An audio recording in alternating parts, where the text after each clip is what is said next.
그와 저는 사랑만 있으면 모든 것을 이겨낼 수 있다고 믿었습니다. 가진 것은 없었지만 서로에 대한 굳건한 믿음과 함께라면 어떤 시련도 헤쳐나갈 수 있을 거라 생각했습니다. 하지만 그 사랑은 효심이라는 이름 뒤에 숨겨진 시어머니의 그림자에 의해 서서히 좀먹어갔습니다. 남편은 늘, 언제나 자기 엄마 편이었습니다. 우리의 결혼 생활은 시어머니의 왕국이었고 저는 그저 남편의 종속적인 아들을 보필하는 하녀에 불과했습니다. 끝없이 이어지는 가족 문제의 개입, 지나친 부모 의존, 그리고 남편의 배신은 우리의 가정을, 그리고 서로를 향한 마음을 돌이킬 수 없는 파국으로 이끌었습니다. 그 모든 과정 속에서 우리는 사랑이 아닌 처절한 절망을 마주해야 했습니다. 사랑만 보였던 결혼, 숨겨진 그림자. 그를 처음 만났을 때 저는 그의 다정함과 성실함에 반했습니다. 특히 부모님을 살뜰히 챙기는 모습은 저에게 큰 감동으로 다가왔습니다. 나에게도 저렇게 자상한 남편이 되어주겠지 하고 생각했습니다. 결혼을 승낙했을 때 시어머니는 저에게 잘해주셨습니다.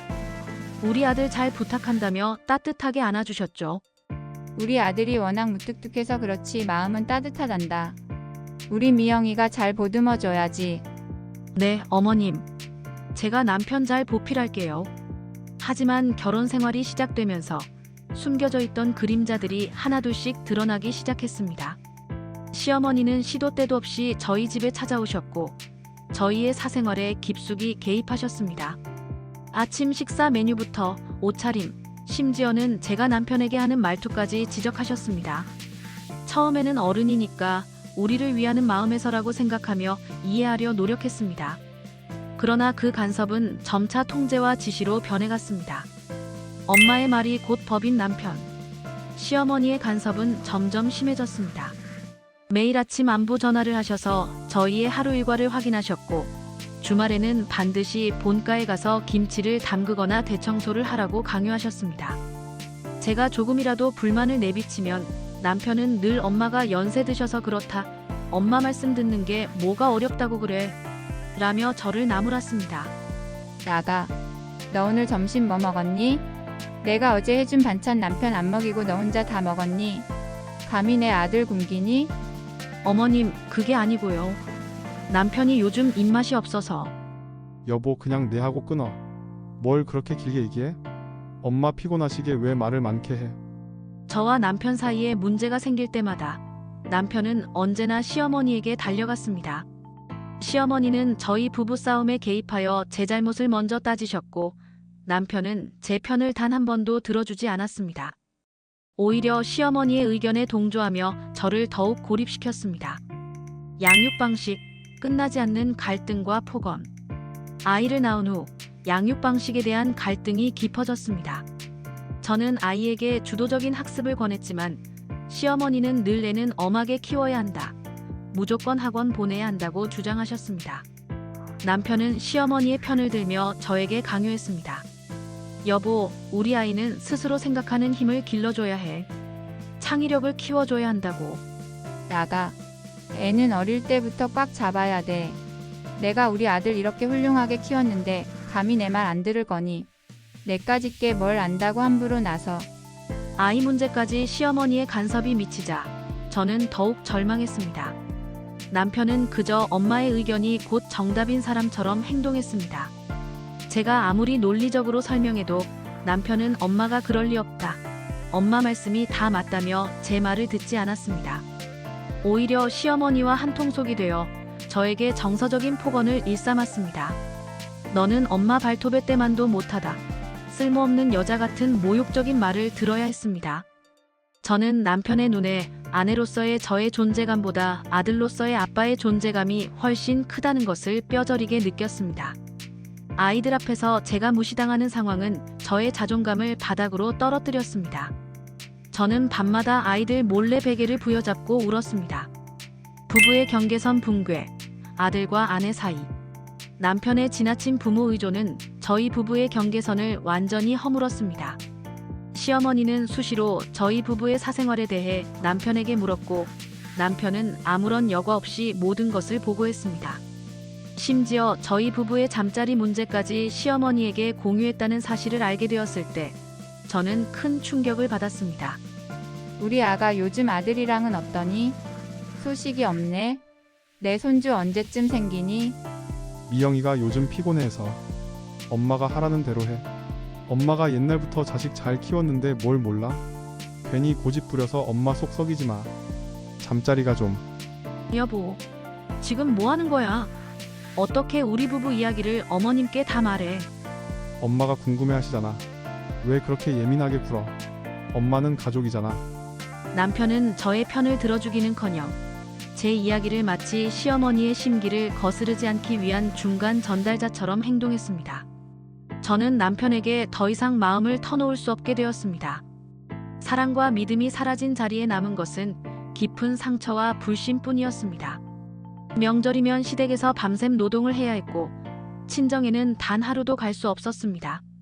남편은 늘 엄마가 서운해하신다며 저를 억압했습니다.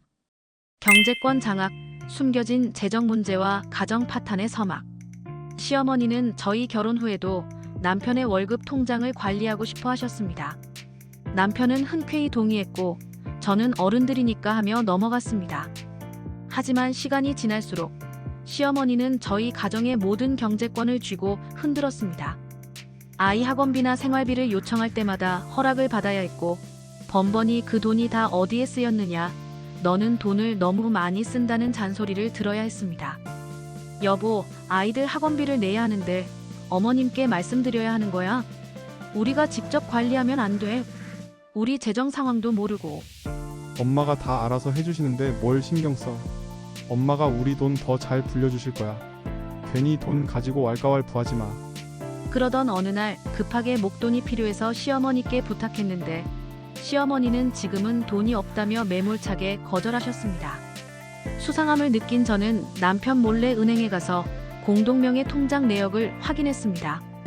그리고 저는 충격적인 사실을 알게 되었습니다. 시어머니가 저희 명의로 된 주택담보대출을 여러 번 받고 그 돈을 다른 가족들에게 빌려주거나 알 수 없는 투자에 사용하고 계셨던 겁니다. 남편은 이 사실을 알면서도 저에게 숨기고 있었습니다. 여보, 어머님이 우리 명의로 대출을 받았더라. 왜 나한테 말 안 했어? 이게 다 뭐야? 이 많은 빚은. 그게 엄마가 잠시 필요하시다고 해서 곧 갚으실 거야. 잠깐 쓸 돈이 필요하다고. 남편은 끝까지 엄마를 감쌌습니다. 그는 제가 알기 전에 이미 시어머니의 요구에 따라 제 명의로 여러 건의 대출을 동의해 주었습니다. 제 명의로 된 빚이 수억 원에 달한다는 사실을 알았을 때 저는 심장이 멎는 줄 알았습니다. 저의 동의 없이 제 재산이 멋대로 활용되고 남편은 그 모든 것을 방관하거나 심지어 돕고 있었다는 사실에 치가 떨렸습니다. 사랑하는 남편이 아니라 그저 엄마의 아들일 뿐이었습니다. 그는 더 이상 저의 배우자가 아니었습니다. 사랑의 종말, 이혼을 결심하다. 경제적 파탄과 끝없는 가족 문제 개입, 그리고 무엇보다 남편의 배신감은 저를 더 이상 버틸 수 없게 만들었습니다. 제가 남편에게는 아내가 아니라 엄마의 통제 아래 있는 또 다른 가족 구성원에 불과하다는 것을 깨달았을 때 저는 모든 것을 포기하고 싶었습니다. 사모님의 경우에는 명백한 이혼 사유에 해당합니다. 배우자의 지나친 부모 의존, 재정적 기만, 그리고 가정 불화에 대한 책임이 크기 때문에 충분히 위자료와 양육권을 받으실 수 있습니다. 네, 더 이상은 못 살겠어요. 이제는 저 자신과 아이들을 지켜야 해요. 저는 남편에게 이혼을 통보했습니다. 그는 또다시 엄마가 그럴 리 없다. 내가 다 해결하게라며 애원했지만 저는 그의 거짓말과 무능함에 지쳐 있었습니다. 제 삶은 이미 바닥으로 추락하고 있었습니다. 아이들에게 더 이상 불행한 부모의 모습을 보여줄 수 없었습니다. 법정에서의 대면, 차가운 진실과 공개적인 모욕. 이혼 조정 기일, 남편은 시어머니와 함께 나타났습니다. 시어머니는 법정에서도 저를 향해 악담을 퍼부었습니다. 우리 아들을 꼬드겨서 결혼하더니 이제 돈만 보고 버리려 한다. 내까짓게 감히 우리 아들한테 이혼을 논해. 너 때문에 우리 아들이 이렇게 된 거야. 맞아. 엄마 말씀이 다 맞아. 당신이 흥청망청 써서 이렇게 된 거 아니야. 나는 당신 때문에 망했어. 그들의 뻔뻔함과 공개적인 모욕에 저는 할 말을 잃었습니다. 온몸이 떨리고 심장이 찢어지는 듯 했습니다. 하지만 저는 물러서지 않았습니다. 제가 모아둔 증거들, 즉 남편과 시어머니가 주고받은 메시지, 대출 내역, 그리고 저의 심리 상담 기록이 하나씩 공개되자 그들은 비로소 입을 다물었습니다. 법정은 저의 손을 들어주었습니다. 저의 정신적 피해에 대한 위자료, 그리고 아이들의 양육권까지 확보할 수 있었습니다. 저는 남편에게 아내가 아니라 엄마의 아들 옆에 있는 그림자였습니다. 제 삶은 시어머니와 남편의 지배 아래 있었습니다. 제 재산은 물론 저의 존재 자체를 부정당했습니다. 이제 저는 제 자신과 아이들을 위해 이 모든 굴레를 끊으려 합니다. 이 모든 진실은 제가 겪었던 고통의 증거입니다. 판결문이 낭독되는 순간 저는 뜨거운 눈물을 흘렸습니다. 슬픔과 분노, 그리고 마침내 해방될 수 있다는 안도감이 뒤섞인 눈물이었습니다. 그 모든 고통 속에서 저는 비로소 나라는 존재를 되찾을 수 있었습니다. 상처받은 아이들, 그리고 홀로 선 엄마. 이혼 후 저는 아이들과 함께 새로운 삶을 시작했습니다. 남편은 아이들에 대한 양육비 지급도 제대로 하지 않았고 면회조차 형식적이었습니다. 아이들은 아빠의 부재와 엄마의 변화에 힘들어했지만 저는 아이들을 굳건히 지키기 위해 노력했습니다. 엄마, 아빠는 왜 안 와? 아빠 보고 싶어. 아빠는 우리 안 사랑해? 아니야. 아빠도 우리 아이들 많이 사랑할 거야. 엄마가 있잖아. 엄마가 우리 아이들 제일 많이 사랑해. 경제적인 어려움은 여전히 저를 짓눌렀습니다. 빚과 양육, 그리고 아이들의 상처까지 모든 것이 저의 어깨를 짓눌렀습니다. 하지만 저는 포기하지 않았습니다. 아이들의 미래를 위해, 그리고 진짜 나를 되찾기 위해 끊임없이 노력했습니다. 홀로서기, 그리고 작은 희망과 연대의 손길. 저는 이혼 후 정신과 상담을 꾸준히 받으며 트라우마를 극복하려 노력했습니다. 상담사는 제가 겪은 일들이 가스라이팅과 정서적 학대였음을 명확히 해주었고 저의 자존감을 회복하는 데 큰 도움을 주었습니다. 미영님, 당신은 잘못한 게 아무것도 없어요. 당신은 그저 사랑했고 가족을 지키려 했을 뿐입니다. 당신은 충분히 훌륭한 사람이에요. 저는 작은 가게를 열어 자립을 시도했습니다. 쉽지 않은 시작이었지만 고객들의 따뜻한 말 한마디, 아이들의 응원이 저에게 큰 힘이 되었습니다. 가장 큰 힘이 된 것은 저와 비슷한 아픔을 겪었던 여성들의 모임이었습니다. 그곳에서 저는 혼자가 아니라는 위로를 받았고 서로의 경험을 나누며 용기를 얻었습니다. 우리는 함께 긍정적인 변화를 만들어갈 수 있다는 희망을 보았습니다. 주말에는 아이들과 함께 공원에 가서 도시락을 먹고 그림을 그리며 시간을 보냈습니다. 작은 행복들이 모여 저의 삶을 조금씩 채워갔습니다. 아이들도 점차 안정되어 갔고 제 얼굴에도 미소가 찾아오기 시작했습니다. 굴레를 벗어나 진짜 나를 찾아서. 수년의 시간이 흐른 뒤 저는 빚을 모두 청산하고 가게도 안정적으로 운영하게 되었습니다. 남편과의 관계는 완전히 끝났지만 저는 이제 진정한 자유를 얻었습니다. 그 굴레에서 벗어나자 저는 비로소 숨을 쉴 수 있었습니다. 효자라는 이름 뒤에 숨겨진 그늘. 아팠지만 그 아픔 덕분에 진짜 사랑은 무엇인지, 그리고 나 자신을 얼마나 소중히 여겨야 하는지 깨달았어. 이제는 더 이상 누구에게도 의존하지 않아. 나는 나 자체로 온전해. 저는 더 이상 과거에 얽매이지 않습니다. 경제적 어려움도, 남편의 거짓말도, 시어머니의 간섭도 더 이상 저를 지배하지 못합니다. 제 삶은 소박하지만 진짜 행복과 사랑으로 가득 차 있습니다. 아이들과 함께하는 매일매일이 소중합니다. 저는 이제 스스로에게 당당히 말할 수 있습니다. 나는 내 삶을 사랑한다고요. 남편은 늘 자기 엄마 편이었습니다. 그 때문에 모든 것을 잃었지만 이제는 압니다.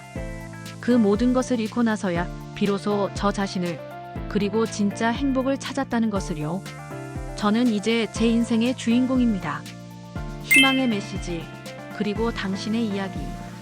이 영상을 보고 계신 분들 중 혹시 배우자의 지나친 부모 의존, 가족 문제 개입, 혹은 이로 인한 이혼으로 인해 고통받고 계신 분이 있나요? 당신의 고통은 결코 당신의 잘못이 아닙니다. 당신은 충분히 사랑받고 존중받을 가치가 있는 사람입니다. 혼자 힘들어하지 마세요. 용기를 내세요. 당신의 삶은 소중합니다. 당신은 다시 일어설 수 있습니다. 당신의 진짜 행복을 찾을 수 있습니다. 당신은 혼자가 아닙니다. 당신의 이야기는 소중합니다.